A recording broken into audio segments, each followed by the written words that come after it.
Shalom, selamat pagi Bapak Ibu Saudara yang dikasihi oleh Tuhan Yesus Kristus. Salam damai sejahtera dari Tuhan kita Yesus Kristus bagi kita semua. Selamat berjumpa kembali dalam Sarapan Rohani Galang Ninghyang Abian Basi pada hari ini, Kamis 1 Juni 2023. Saya berharap menjumpai Bapak Ibu semua ada di dalam keadaan baik, ada di dalam kasih dan pemeliharaan Tuhan.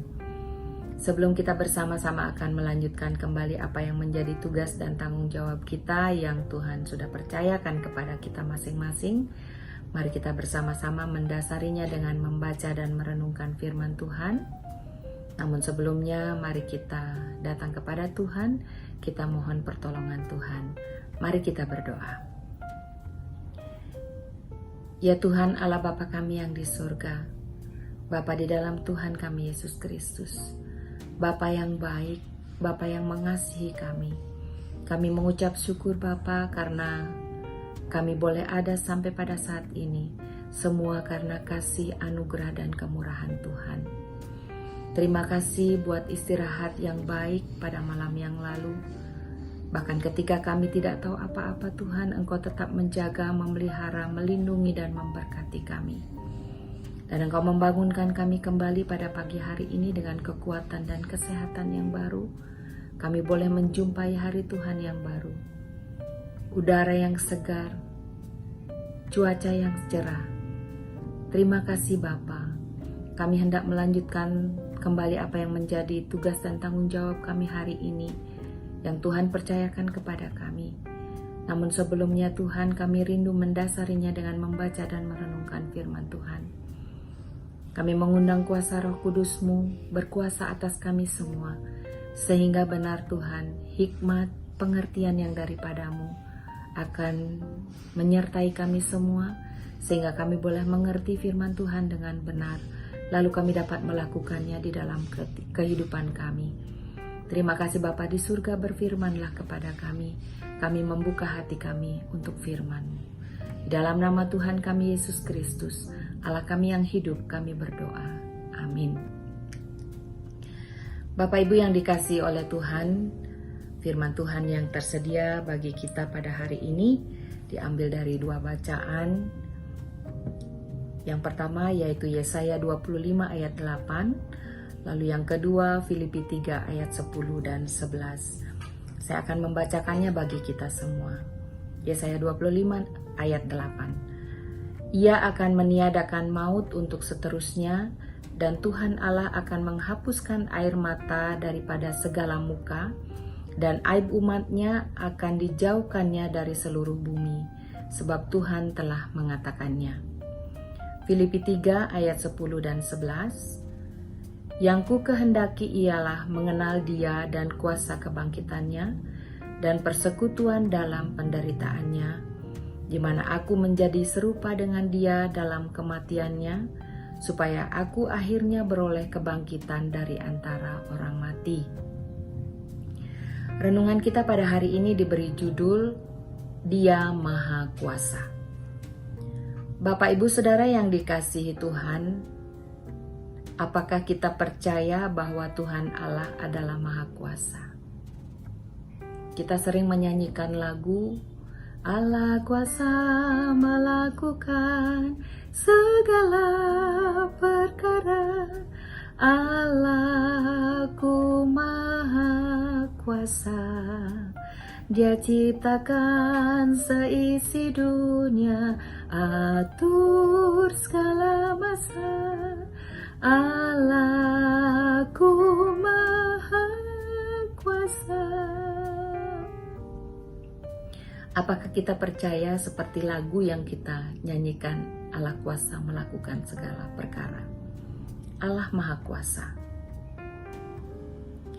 Bisa dikatakan bahwa semua orang percaya bahwa Allah itu Maha Kuasa.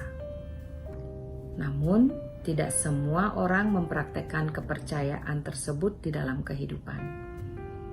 Allah yang Maha Kuasa diakui kekuasaannya ketika terjadi hal baik dalam hidup. Keberhasilan, kesuksesan, tubuh yang sehat, dan berbagai hal yang baik lainnya menjadi alasan terbaik untuk percaya bahwa Allah Maha Kuasa. Situasi akan berbalik ketika kegagalan hadir. Sakit penyakit menghampiri, bahkan berbagai kejahatan terjadi di sekitar kehidupan. Maka orang bertanya mengapa Allah membiarkan kejahatan itu ada. Beberapa orang tidak bisa memahami jika Allah itu Maha Kuasa, mengapa kejahatan ada? Tidak mampukah Ia meniadakan kejahatan dan menata kehidupan dalam hal yang baik-baik saja? Lalu banyak orang menyatakan tidak lagi mau percaya bahwa Allah itu ada, dan mereka memilih untuk hidup mengandalkan kekuatan sendiri dan berupaya menjadi baik. Mempertanyakan kuasa Allah hanya berdasarkan fakta adanya kejahatan bisa diibaratkan seperti melihat orang berambut gondrong lalu menyimpulkan bahwa tidak ada tukang cukur. Padahal faktanya adalah bahwa keberadaan tukang cukur tidak akan hilang hanya karena ada orang berambut gondrong. Mengapa demikian? Karena orang gondrong itu tidak meminta kepada tukang cukur untuk mencukur rambutnya. Fokus utamanya adalah pada relasi yang terbangun. Allah memang Maha Kuasa, namun Ia selalu melibatkan manusia dalam setiap karyanya. Segala hal yang terjadi dalam kehidupan manusia, dalam setiap karyanya, tidak pernah lepas dari kuasanya. Allah berotoritas mutlak atas apa yang telah diciptakannya. Allah itu Maha Kuasa, kuasanya besar dalam segala hal. Ayat firman Tuhan dalam bacaan pertama Yesaya 25 ayat 8 menyatakan janji dan nubuatan bahwa Dia yang Maha Kuasa itu, yaitu Tuhan, akan membinasakan maut selama-lamanya, meniadakan maut untuk seterusnya, menghapuskan air mata. Di dalam kerajaan Allah yang akan datang, kesedihan, kesusahan, dan kematian yang kini merajalela di atas bumi akan disingkirkan dan tidak akan kembali lagi. Bagaikan orang tua yang penuh perhatian, Allah akan menghapuskan air mata dari mata anak-anaknya dan tidak akan ada lagi alasan untuk menangis atau susah. Berkat-berkat yang mulia ini baru akan terjadi bila Kristus datang kembali ke dunia, mengalahkan kejahatan dan memerintah seluruh ciptaannya. Janji-janjinya yang seharusnya membuat kita dapat melihat kasih dan belas kasihan Tuhan yang besar bagi kita. Kemahakuasaan Tuhan membinasakan maut telah dinyatakan oleh Tuhan Yesus Kristus. Dia mati namun telah bangkit dan menang. Lalu dalam bacaan yang kedua, firman Tuhan bagi kita pada hari ini adalah merupakan pernyataan kerinduan terbesar seorang Rasul Paulus di dalam perjalanan rohaninya bersama dengan Kristus. Kehidupan Paulus berubah 180 derajat setelah dirinya ditangkap Kristus. Segala hal yang dulu dianggapnya sebagai suatu prestasi atau keuntungan, sekarang dianggapnya sebagai sampah karena pengenalan dia akan Kristus. Kristus datang dalam kehidupannya dan mengubah arah kehidupan seorang yang sangat berbahaya bagi orang Kristen pada waktu itu. Dan bahkan lebih dari itu, dia tidak hanya mengubah orang itu, tetapi juga memakainya menjadi alatnya.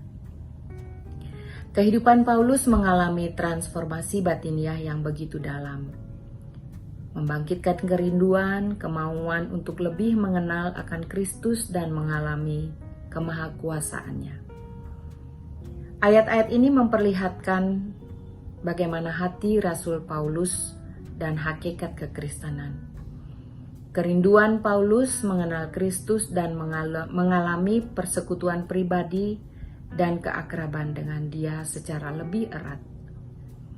Pengenalan yang sebenarnya akan Kristus meliputi mendengarkan firman-Nya, mengikuti roh-Nya, menanggapi semua tindakannya dengan iman, kebenaran, dan ketaatan. Berada di dalam Dia, yaitu mempunyai persatuan dan persekutuan dengan Kristus, yang menghasilkan suatu kebenaran yang dialami sebagai karunia dari Allah saja. Mengenal kuasa kebangkitannya, yaitu mengalami pembaharuan hidup, kelepasan dari dosa, dan kuasa roh yang menghasilkan kesaksian, penyembuhan, mujizat, dan akhirnya kebangkitan kita dari antara orang mati. Mengambil bagian dalam penderitaan Kristus dengan menyangkal diri, menyalibkan manusia lama, dan menderita karena Kristus dan kerajaannya. Apakah kita mau seperti Paulus, mengenal dan mengalami kemahakuasaannya? Kemahakuasaan Allah, Allah yang sanggup melakukan segala perkara.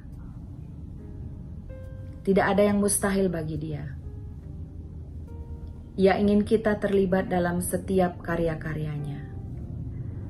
Karena itu, marilah kita melakukan apa yang menjadi bagian kita, dan biarkanlah Dia melakukan apa yang menjadi bagiannya.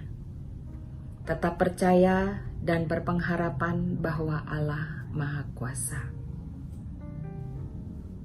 Amin. Mari kita berdoa.